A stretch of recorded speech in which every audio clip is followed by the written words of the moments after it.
Hello everyone, welcome back to the channel. Do you want to give your photo a professional touch by blurring the background? Today I will show you how to easily achieve that effect on your iPhone. Let's get started.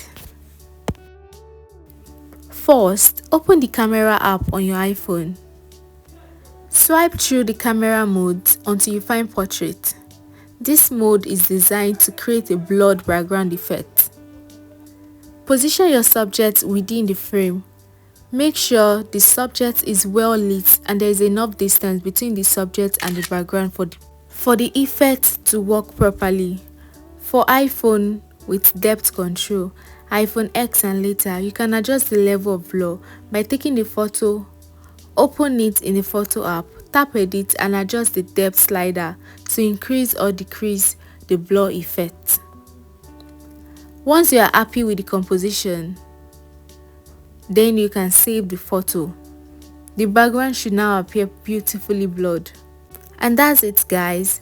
You successfully blurred the background of your photo, giving it a stunning professional look. Thank you for watching. If you found this helpful, like and subscribe. Bye.